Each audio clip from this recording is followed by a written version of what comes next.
Thank you. All right, here we go, guys. Shin in the top right of Post Youth, going up against Astrea in the bottom left. Going to be a Zerg versus Protoss. So if you don't know, Shin is Ragnarok. Of course, as so many Korean players and companies do, he has changed his name after everyone has known who he is for 10 years. It's a great time to change your name. Now we're getting a proxy here from Astrea, so definitely some cheesy stuff going on. And, I mean, based on what this looks like, I think it has to be gateways, right? Like, there can't be some sort of forge put over here. That doesn't even make sense. So one gate goes down. I think we saw Astrea try something like this right when Post Youth came out, and it just barely didn't work. I believe so. I believe so. Now, this did not get scouted. Really excellent placement on those gateways. Ragnarok just barely, by the skin of his teeth, missing that scout. Bringing the probe up from a more normal direction. Brings him down, then brings him back up. He's going to see, okay, it is a hatchery first, so that's what he wants. Oh, yes, I do recall now Astrea doing this build before. I believe it was Astrea. Yeah, okay. Mapu's saying this is what Astrea did against Dark and EWC. You're right, Mapu, you're right. Okay, now I'm actually remembering it much more clearly now. He had some great ideas against Dark, and it ended up not working out, but, like, this was one of them, and I remember him, like, not focus firing down, I think it was the spawning pool, where he could have killed it, and then he didn't, and it was just, like, shit got out of hand. It was unfortunate, but, really good build here. I'm glad to see him taking it out here against Shin, and I bet you, it looks to me like he's going to do a good job with this as well. 2 Zealots on the way. Cybernetics Core is coming up. Shin, I think, still might not know anything's wrong. Your base is under attack. Stay cool. Oh my god. He uses the diva voice. All right, comes up with these Zealots now. So he waits for 3 Zealots. That's pretty darn scary. Don't forget that a probe hit and 2 Zealot hits kills a Zergling, or 2 probe hits and 2 Zealot hits kill a drone. So the probe is actually a very important unit in here. Yeah, and this, if this was StarCraft 1, his Zealots would be dancing and not hitting anything right now. But it looks to me like Shin is actually dealing with this so well. Now, the Adepts have more potential for damage here because they don't need to actually go up and hit stuff with their fists. They're less Protoss than the Zealots. So, you know, just kind of kiting back against no speed, it's like really hard. It takes a long time to actually catch them and force kills. And you can see they're getting an okay amount of hits, an okay amount of kills. Oh. Shin dealing with it, I think, better than Astrea had planned. Oh, nice kill there. Didn't think he was going to get that one. Nexus is coming up for Astrea, by the way. Is that going to be the end of this? Psychic Adept comes out, so Shin decides to give it up. Going to go ahead and do a full wall. His warp gate is almost done, so it's actually really important that that pylon didn't die, so he can actually warp in a unit at home to hold on. Throws the shield battery down as he might need it actually to heal the pylon. Needs to warp this in at the Nexus. Yeah, there it is. If you warped in on like the right there, it would have just taken too long. Okay, good choice with the Sentry as well. Adept going to be next. Yep. Perfectly done. Now let's see if the Adepts that he has can do anything back at home, or back at Ragnarok's home.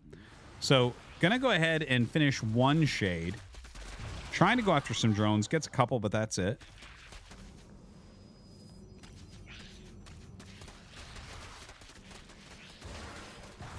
Yeah, Shin doing a pretty good job of kind of overwhelming at the moment.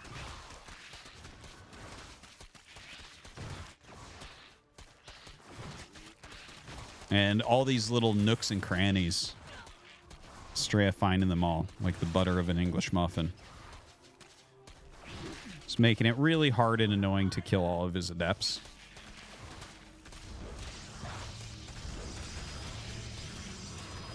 Oh, perfect heal there on the battery. And he's actually almost got another force field. Woo! Turns it on. I like it. I like the trap. The trap is most excellent. Oh, you got to heal that again, bro.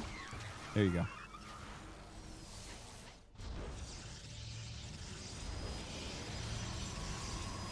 Yeah, Overlord coming in. Going to go after that as well. All right, so where are we actually at in this game? What an interesting game that this has been so far. So we have 6 gates coming up for Blink. So it's going to be maybe a 6-gate Blink all-in is my best guess. Looking at SHIN's side of the map, right? He's about equal in drones. Taking a third... Well, he has his third base, right? Not taking a 4th base yet. Going up to layer. But we don't really see any... The creep spread is not fantastic. Doesn't have any upgrades other than circling speed. Doesn't look that good. I wonder if Astrea actually did enough there.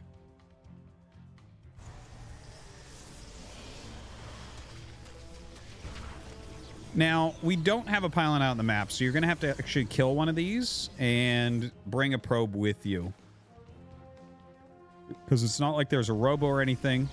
SHIN does have a good amount of information, by the way. We just saw there. Sees that a bunch of gates are definitely on the way.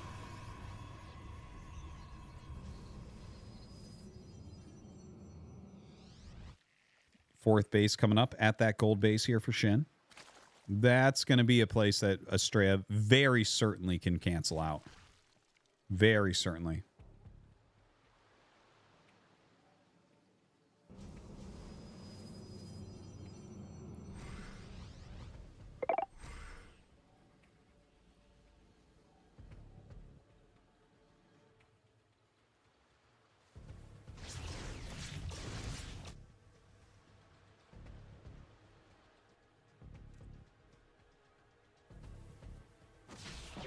All right, now, yeah, of course, this is going to get canceled as expected.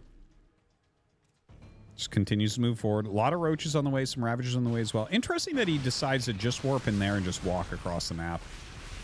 You know, it takes a while for the units to actually come down. So that's like kind of annoying to have to reinforce like that.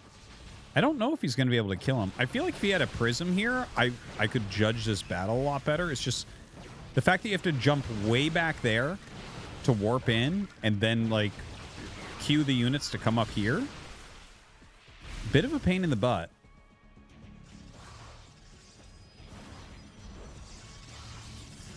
Robo on the way.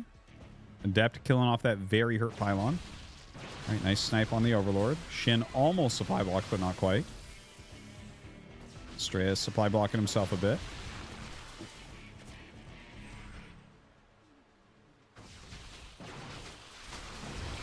Yeah, I like the way that SHIN's engaging. You can see the way he pulls into a big arc. So as soon as he gets a volley, he's dealing tons and tons of damage. So see, he pulls back, arc, moves forward. Oh, good blink back there from Astrea. You can't be letting him get full volleys off with that front line. See?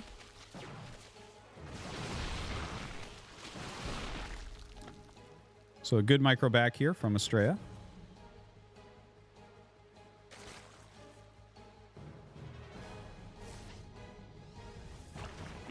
Oh my god, that's a lot of sentries. That is a lot of sentries.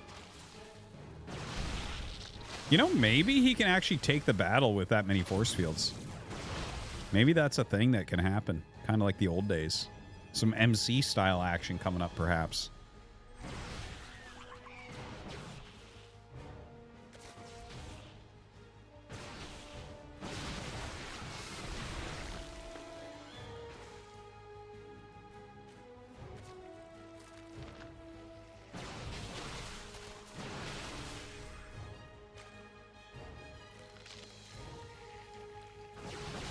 Okay, the sentries are going to have to come up to fight some. Like, they're sitting there and not being utilized quite yet. Is he waiting for him to follow? Because, like, he knows he has a bunch of sentries. We see some more Ravagers in there, so, of course, that can break some of the force fields as well, but it does take time.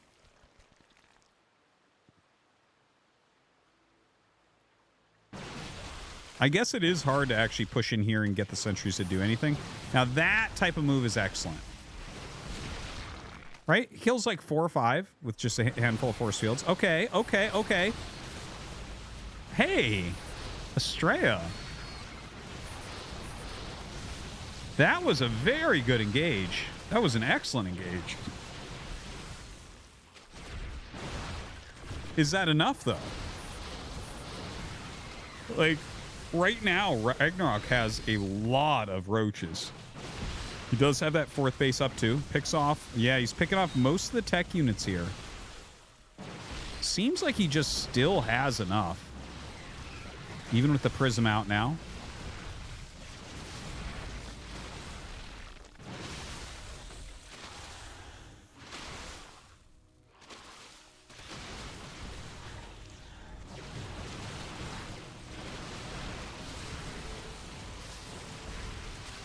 Yeah, Ragnarok has pushed him so far back now. Just nothing really left here for Astrea. Was an interesting game. I liked how aggressive he was, but at the end of the day, not going to be enough.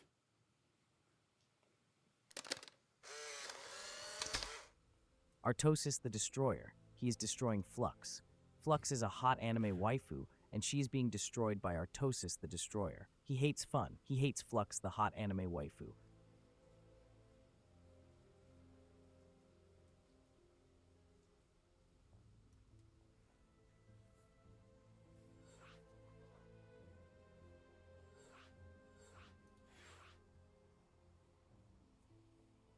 Maybe. We're going to see. Profane! Gaming asked me, Marge! I made fun of Artosis for siding with the dirt beasts on the Flux debate, and he didn't understand the point. Can you explain to Artorsion that what he's feeling is nostalgia? And that he's a clown for thinking the days of Red Dragon Spawn...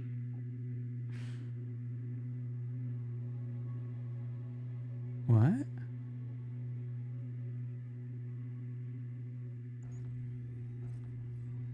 You broke it. Okay, well, we're going to have to pause it anyways. I guess we'll try it again afterwards, but we are jumping into our second game here. Astrea in the top left, SHIN in the bottom right. Yeah, I haven't seen her broken quite like that before. Congratulations. Now, okay, so Astrea had a very teched out kind of cheesy move, double proxy gate, some zealot harassment, into adept harassment, expansion, into a mass blink stalker all in. And he did well with it overall. I think the initial 3 zealots didn't do what they were intended to do.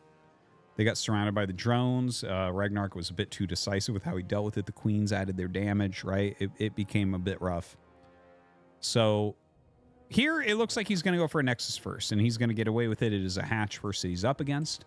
Astrea mixes in Nexus first probably more than any other Protoss of a high level in the world. Really, really likes it. Utilizes it very often against Zerg. And if they don't do like a 12 pull, man, like you're safe. So good stuff.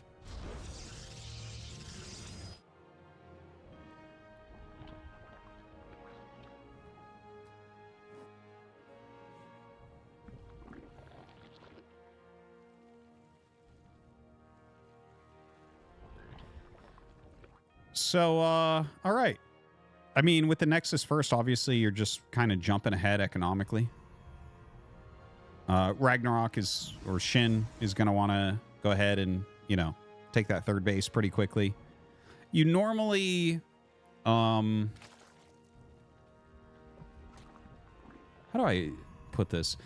This is something I like to talk about, and I think it's very clear in StarCraft 2, but I think it's also in Brood War, it's basically true. In fact, I think most things that you say in one game can be said in the other when you're talking about general strategy.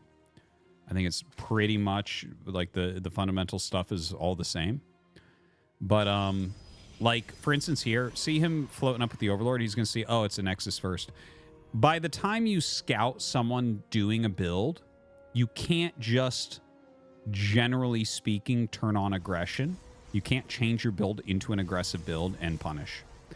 If you try that, that's the easiest thing for your opponent to beat.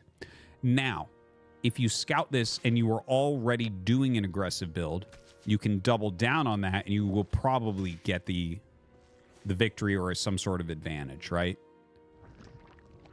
I find that to be like a very useful way to think about things. You have a plan that you're doing. Your opponent has a plan that they're doing. And you can't just flip it up because you see your opponent doing something, right? You can bend a little bit.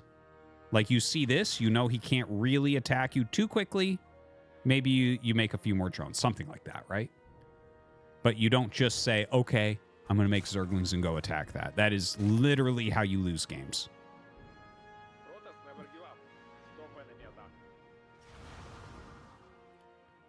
So anyways, couple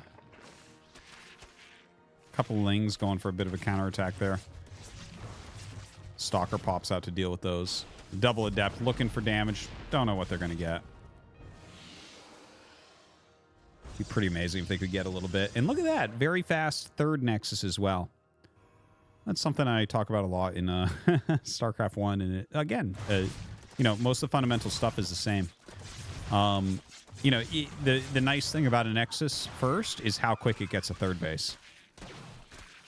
You know, like 2-base macro is never actually very scary. It's really much more about getting like 3 bases rolling when you really get a lot of stuff out. Like, just generally speaking, 3 bases is going to be able to like max you out with races on whatever game.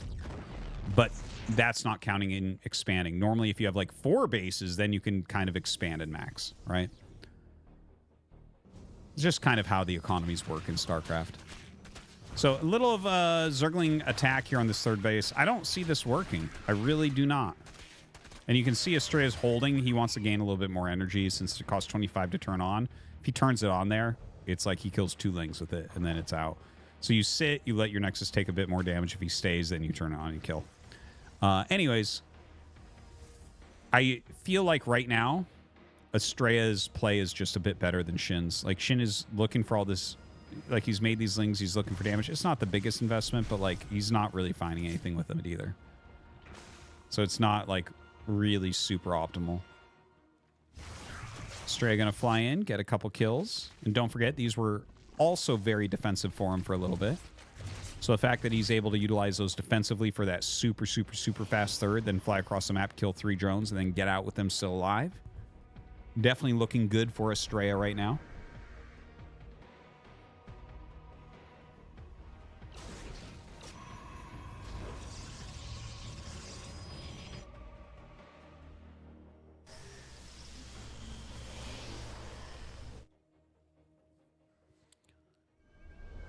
So still going to be flying this around a little bit. We have Charge on the way. Templar Archives. Robotics. +1 missile attacks coming up here for SHIN. Yeah, I gotta say, like, just looking at the way that this game is going, feels very good for Astrea. Feels very, very good. Ah, he's using the hero wall. When Hero first came back from the military and started winning PvZs for us, this is how he played. He's like, all right, and then you make 8 gates as wall-ins at your bases, and you make a lot of gateway units and you attack. Absolutely love it. Absolutely love it. The one Phoenix doing a little bit of scouting, pushing back an Overlord. Not that consequential.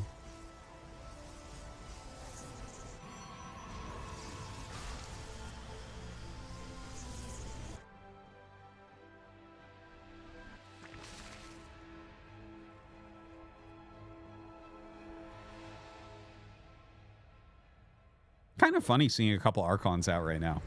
Kind of feels like PvT-esque. Like, there are older builds where you'd go like Archon, charge lot timing attacks, and maybe this is kind of like a play on that.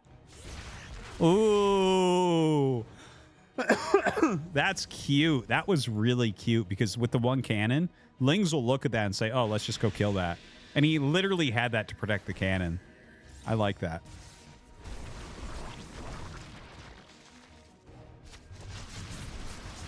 All right, now here comes that weird timing push. Again, kind of hearkening to the older days.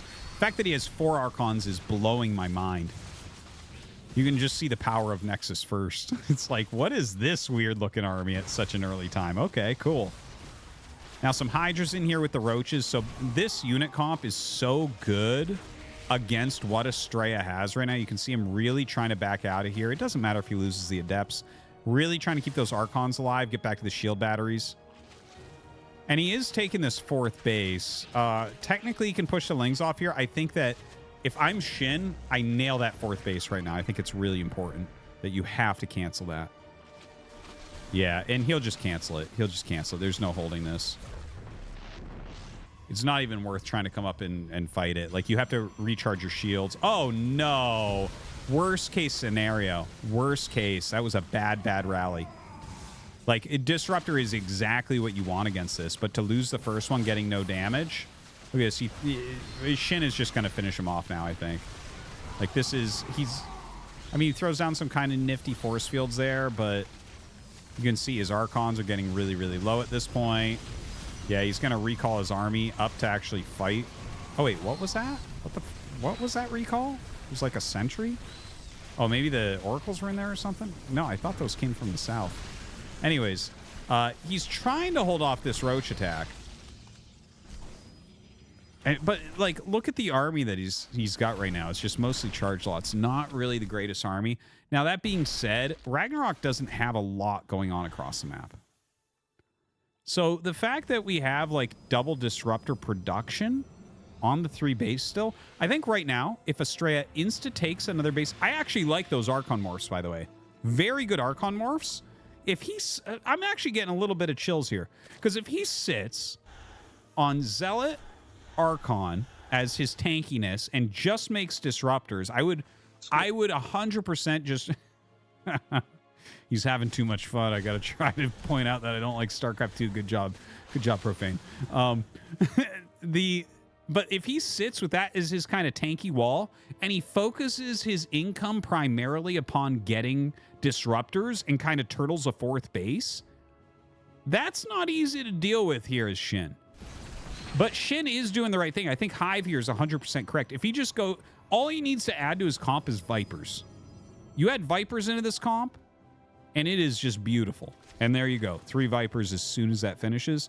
So the Vipers can yank in Archons or Disruptors and just pick those off. So you have to be nonstop on these Disruptors. When he sees the Vipers, he may want to try to add in some High Templar as well. Yeah, you can see, like, Disruptors are... Oh, dead. Come in my house. Hey, stop! Stop! Swift Terran, fuck you, man. God. All right, so that 5th base does get canceled, so that's kind of nice.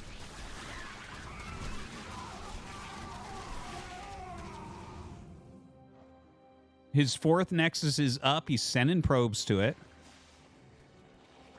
And some lurker upgrades are started.